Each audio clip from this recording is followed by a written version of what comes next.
And we are live. Welcome, guys, to our Friday, our favourite Friday, which is every other Friday, when we do the fantastic live, what do we call it? Interview, motivational chat. It's a mindset session. The Mindset Friday session. feeling mindset session. With the Just legend. a half hour, boom, in the head. That is just get you in gear, get you thinking about stuff over the weekend so that you can hit the ground running on a Monday. Now, today we are going to be talking about focus, something that as business people, as entrepreneurs, it is something that we are very, very conscious of, because how easy is it to get distracted, guys? When you are a busy entrepreneur, you are spinning plates. You have got it all going on, baby. How do you focus? What a know, big question it is. I mean, focus. pardon? Yeah. What was that? Sorry? Yeah, and Ed, you know this better than most. Yeah, that's it. Mr. Easily distracted. That's it. I'm like a hedgehog at a balloon party.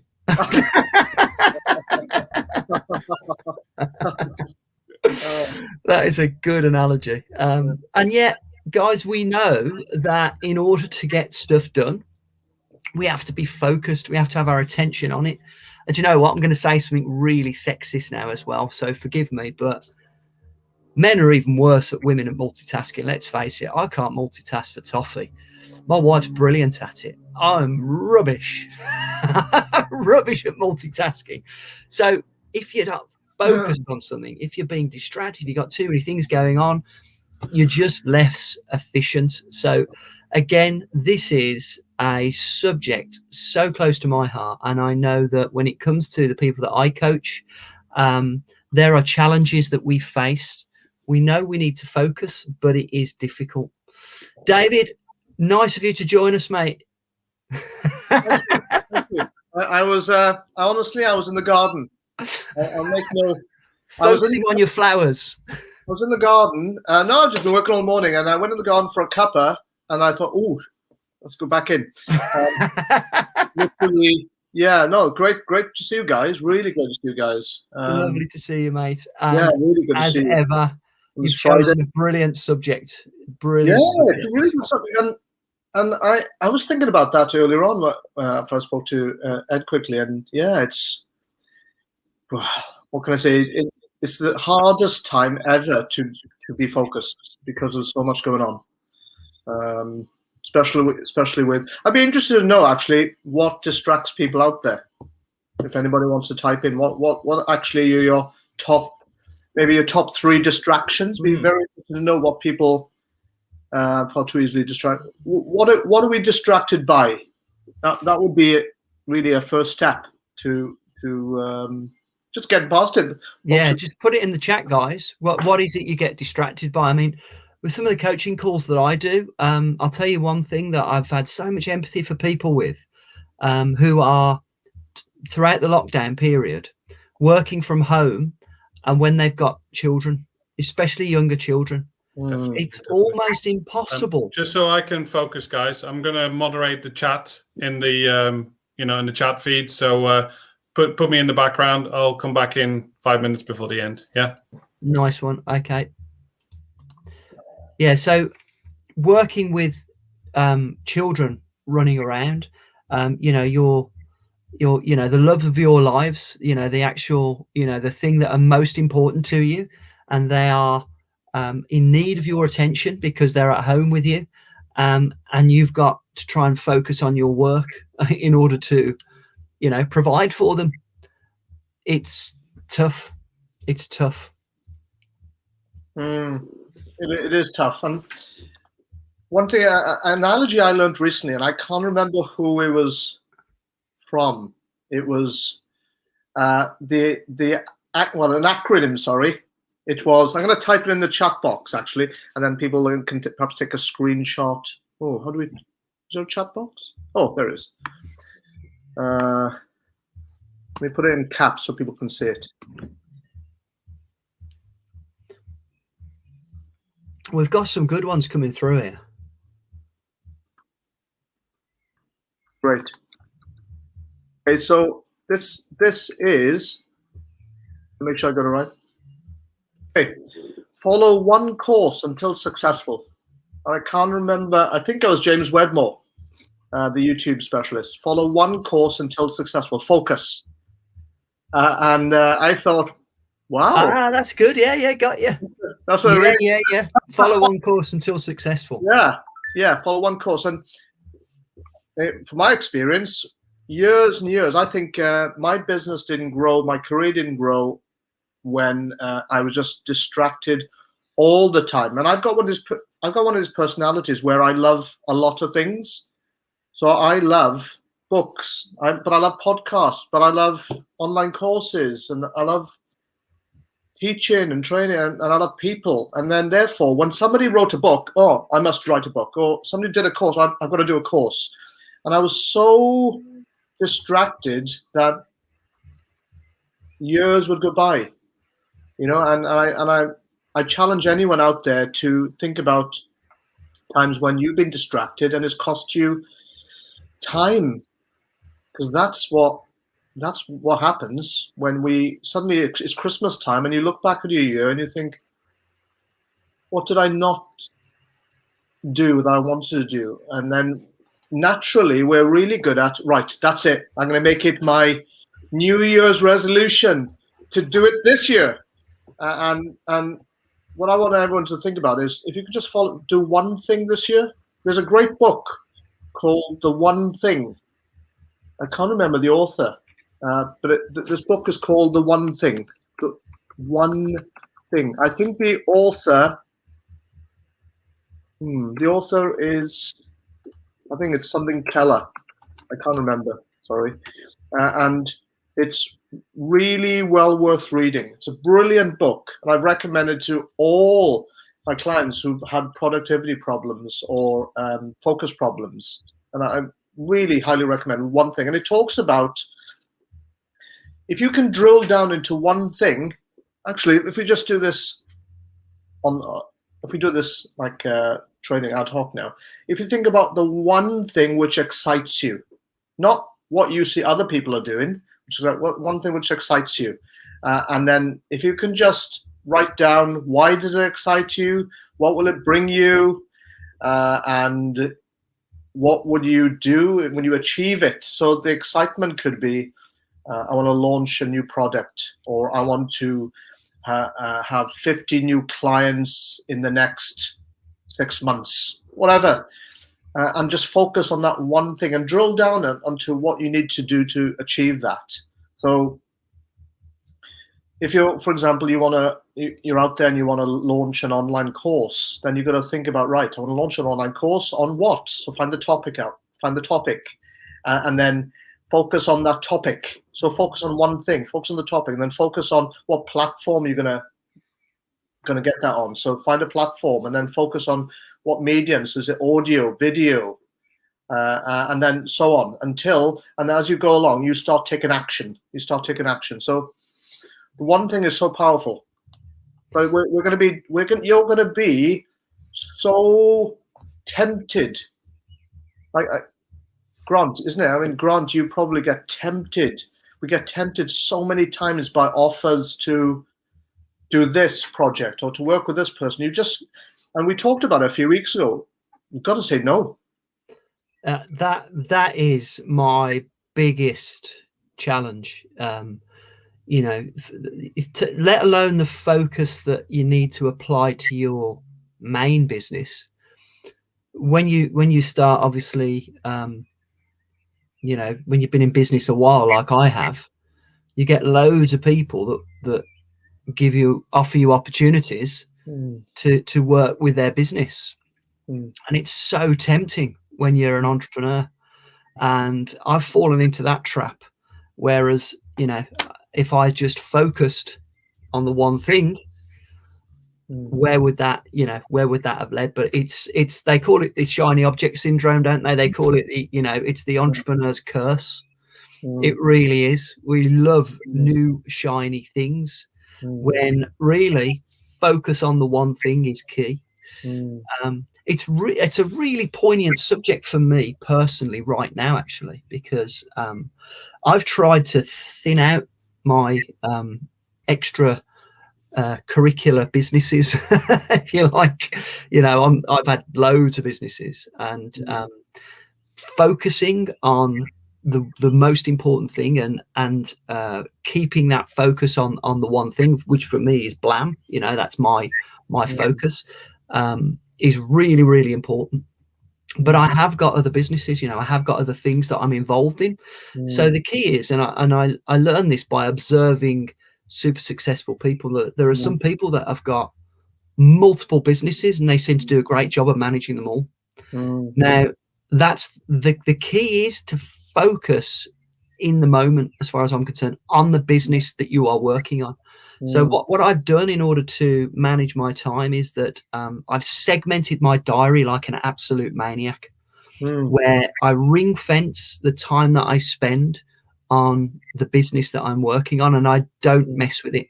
And then I set myself traps for accountability. So, for example, the mobile gaming investment company that I've got, which is a mobile gaming company, which is was a big distraction for me for a while. I've now ring fenced that. I've appointed a managing director, and then ring fenced an afternoon once a week in my diary, and then I've actually given away parts of the business to other people to make sure that they take the heavy lifting, so that when I'm working on it, I'm absolutely focused on it.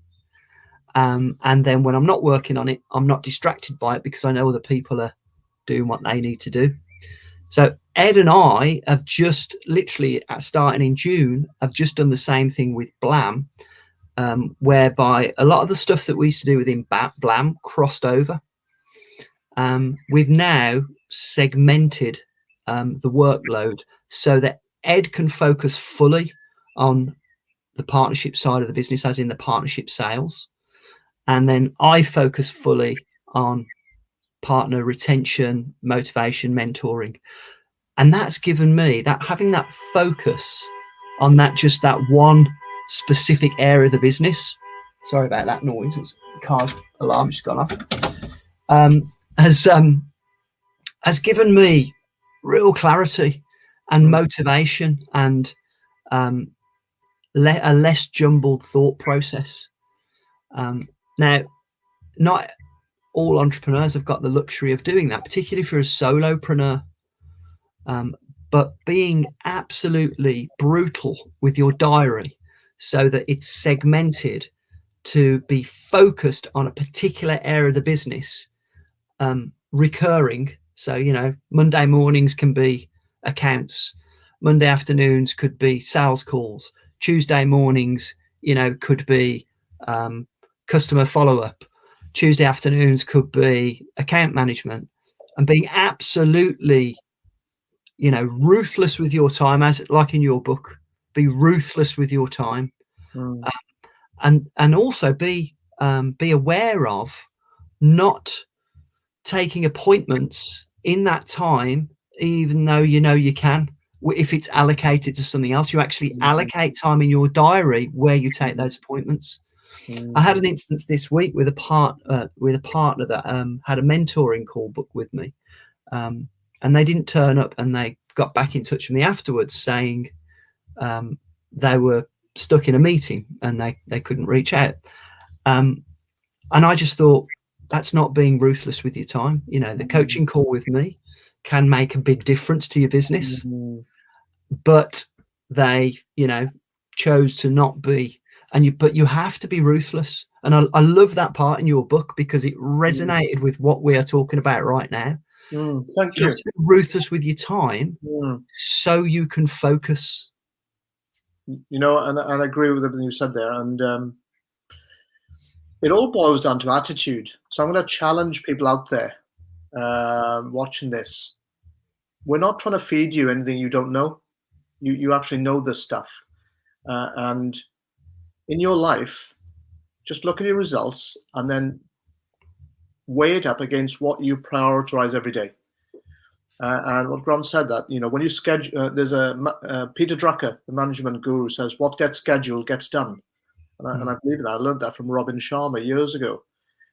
And how do I do this? So when we talk about being ruthless, we're talking about being ruthless because you're only being ruthless with your own time and energy. And the more ruthless you are, the more productive you'll become. And what happens is, what I've noticed, and I'll give you a story. A certain business partner of mine, somewhere in this world, not in this country, she fills a diary up like bang, bang, bang, bang, bang, bang. And I notice that twice in this last 6 weeks, she's had burnout. And she's done exactly what we shouldn't do, is like accept stuff into our diary and not be, and one of those times she had burnout, she cancelled me. And it's fine, but it was an important meeting. And she cancelled me because she was not feeling well because she's burnt out, which means that we'd lost an important meeting at that time because she hadn't valued her time before that. So it can cost you. So with you guys out there, think about what's it costing you, not just the money, success. What's it costing you? Is it costing you sleep, your health? What's it costing you? So sometimes just leaving space in your diary is really important.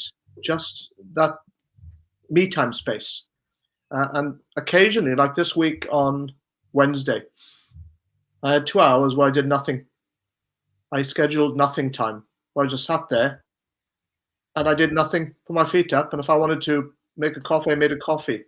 I just did nothing because it takes the pressure off me. I don't owe anybody anything, not answering calls, doing nothing. Not even looking on social media. So ruthless is you. The reason I put ruthless in the book is you are valuing you. That's all you're saying. What you're saying is, I'm good enough. I value my time, and I'm refusing to bend over backwards for stuff which doesn't serve me. But also, that person that you just mentioned, Grant just mentioned, the big picture is Grant is super important to this person. Now they're going to weigh it up. And it's all about attitude then. If Grant's your mentor and you're just got to weigh up what's important to you and prioritize and then be there for that time. So if somebody does that to me, for example, I'm thinking, what are they valuing? What are they not valuing at that time? Because we just got to look at it and just be honest with ourselves. Just be honest with yourself and think, what could I be valuing right now? What could I be right? And you can learn. Don't beat yourself about it. Just learn and just think, right, okay, won't be doing that again. If I book Grant in that time and I'm running over, I will get to him. I'll stop the meeting, get to him, and just tell him, do something, because we've got to learn about it. And it's something that I've done, and I've had to pull back and say, right, okay, I'm overfilling my diary. And one thing I've learned about is that this downtime we can have, which is, it doesn't have to be 2 hours, but you can just have a half an hour, we do nothing.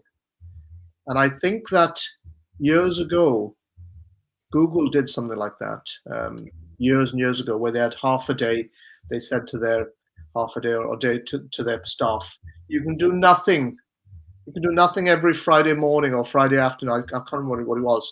And in that nothing time, the employee said, we can come in and do nothing. Yeah, you can do nothing. You can create if you want to. We'll just talk or do nothing. So in that downtime, somebody created something and they went back to the bosses and said, I've created this thing, this email. Should we call it Google Mail? And from that, Gmail was created from nothing time. That's a true story. And it's become the world's number one, I think, the world's number one email. And that was, they didn't go out their way to create Gmail. It just happened in nothing time. So it's weird that we're talking about this because a guy, Theo, who I work with and mate of mine, posted on Instagram this morning exactly this thing about scheduling time to do nothing. And being ruthless with your time doesn't necessarily mean you got to be working all the time. Yeah. It just means that you carve out, so I say, somebody mentioned in the chat earlier, yeah, so the training program that I run for the Blam partners, I talk about you know, being ruthless with your diary and blocking out those segments. That includes, you know, watching TV or spending time with your family. I've actually got time in my diary when I sleep to remind me when to go to bed. So that's the one I'm not very ruthless with. I often end up working past it, but segmenting your diary, and it doesn't mean, you know, that you can you necessarily have to be doing it, you know, all about work. For example, this afternoon I've segmented time in my diary to go for a walk with Abby, and that'll be just, you know, purely chatting and walk. It's quality time with Abby, which is one of my affirmations that I say every day, is to spend quality time with Abby, my wife, and that time is, you know, it's ring fenced. it's in the diary. Just looking at some of the messages that came through earlier, some great ones here, guys. So some people, I mean, this is one that's must have been more pronounced during lockdown. There's a couple of people have said that reading the news is something that is distracting them. I've not found that a challenge at all, because some years ago I decided to just stop paying attention to the news. I think I might have said this on here before. Some people thought I think I'm bonkers, but if anything important happens, you find out. But for me, you know, I don't think it's a good use of my time to be listening to the news. I just don't. And people think I'm nuts. You know, I haven't got a clue about politics, really. I just about know what's going on with the pandemic, but, you know, I'm not really that, you know, as far as I'm concerned, it's a distraction, and you never know what's real and what isn't real anyway. You know, when it comes to the news. I don't know whether you've got any tips for somebody that is distracted by the news, David, because that seems to be a common one. Yeah, and I agree with you. For years and years, what I've challenged people to think about is what percentage of the news is positive. And then I could get a whole room of people saying nothing or 1%. So you got to think, right, okay. The reason I'm the same as Grant, by the way. I don't watch the news. And in fact, news sites, I might look at the headlines, that's it. And exactly what Grant says, there are people out there in your circle of friends or family will tell you the news anyway. So you're never going to miss out. Okay. And one of the reasons I found out through research why people watch the news is they don't want to feel left out. They want to seem to know. They want to know. And there's another group of people who says they need to know, because if they sit with a group of people and they don't know what's going on, they feel stupid. So I'm just giving the psychology behind it. They actually feel stupid if they don't know the news. So get past that, because you don't need to know that. The first thing you've got to think about is, what's it costing me, your time? But also, here's a really important truth. Before you go to bed, your last hour to 90 minutes of what you're experiencing through your eyes and ears is so important for when you sleep. Now, one of the most well-attended news programs on TV is the news, like a 10 o'clock news or 11 o'clock news. And people are watching the news, and these days it's online. So if you can imagine, your mind through your eyes and ears is being fed negative news. Let's call it the negative news. So when you go to sleep, your subconscious mind, the last thing it's experienced is negative information. Therefore, you're going to bed with a feeling of the world is a SHIT place. The world is tough. The world is horrendous. How am I going to cope? And you're going to sleep with that information going on. So I've always said for years, don't watch the news. And I wouldn't watch the news. And what you're going to do is, if you do, just watch the news headlines. And whatever you do, don't subscribe to multiple news sites, because what you're going to do is you're going to find yourself, number one, you're scrolling for hours. Number two, you're feeling scared, because none of it is, it's not happy. And if it's not happy, then you don't need to make yourself unhappy. So I would say to anyone out there, switch off your notifications for a start. Please switch off your notifications, especially the news ones. The last thing you want to see is some bomb going off somewhere or somebody's killed. And this is what's coming off on your phone. I would say before you sleep, here's a practical tip. Please switch off your notifications. Everything. It's not going to make you feel good, because you're going to wake up and you're going to feel, if you don't feel it, obviously, you're going to feel anxious. So it's just ask yourself the question, if you want to start thinking about it, what percentage of the news is positive? That should be enough to send you thinking otherwise. There's actually a Facebook page that might be worth subscribing to, which is called the Positive News Channel. And all it does is give you positive news. And that we all need positivity in our life. And as David said, the reason I got so fed up with the news is because they seem to relish negativity. They seem to, I just get so frustrated when somebody tries to interview a politician and all they're trying to do is score points to get them to trip up on what they're saying. And the whole thing seems so contrived and irresponsible. So I haven't got time for it because of the negativity that it pushes down your throat. But a bit like this morning, you get to I went to the dentist this morning. She told me about Portugal. I can't go to Portugal now, apparently. But however, we know it's tough. It's like an addiction, guys. It is like an addiction. But here's another one that's a popular one, David. Balancing husband, kids, dogs who are an older teens. This is one I speak to people about a lot. And anything you can. And Ed's back with us. Yes, with my glasses. You have to balance husband, kids, dogs, and stuff, don't you? Yeah, that's it. We live in a fairly small place, so I've got some places to hide where I can disappear, and if worse comes to worse, you're going to sit in the car. Yeah, that's it. And it's I love what you're saying earlier about attitude, but just one thing on that as well. I think with my family situation, I think the mission for the business is clear in their heads as well. I've sold them on that idea, so they're aligned with the same goal. So when they see me doing things that are a little bit unusual and out of the ordinary from what they would expect a normal person to do, it's kind of accepted. It's not being questioned anymore.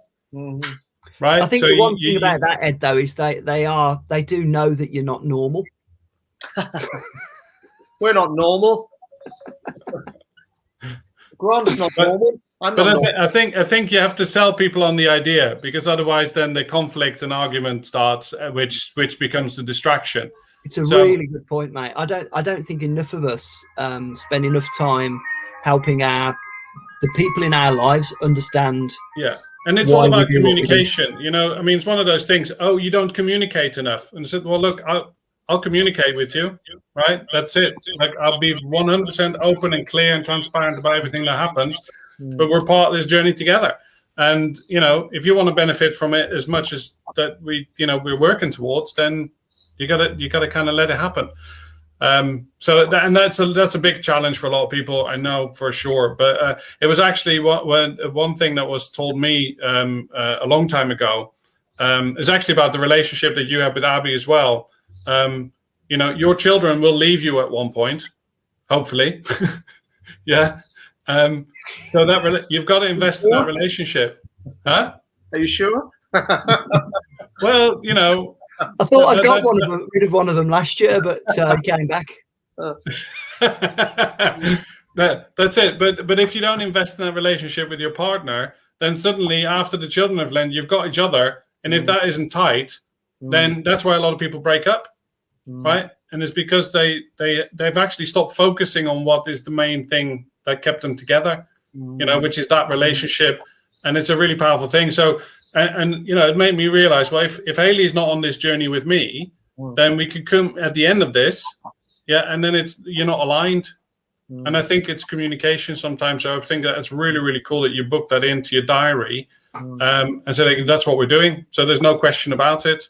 Everybody's on the same page with that, but it's all about communication. And I think that's so important that, whoever you're working with, whoever you're in a relationship with, you know, be 100% transparent about what it is that you're actually doing, because that conflict will hold you back.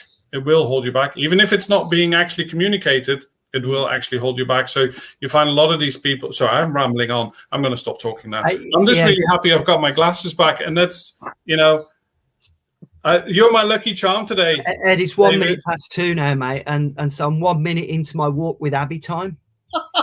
Let's go. I need to be ruthless right now. Thank you so much. Thank you so much, David. Thank you for the lovely for the time that you spend with us, mate. Thank you if you've been watching this on the live. Thank you. Yeah, thanks for all your comments, guys. Been a really good one. Really cool. And we'll see you in a couple of weeks' time. See you in a couple of weeks. We'll see you next Friday at the Brutal Business Bootcamp. Yay! Oh yes, next Friday, guys, 2 p.m. UK time. A week today, a week right now. It will be starting exactly right now. The Brutal Business Bootcamp from Blam. Can't wait. It's gonna be hardcore. Come on. See you guys. See you guys.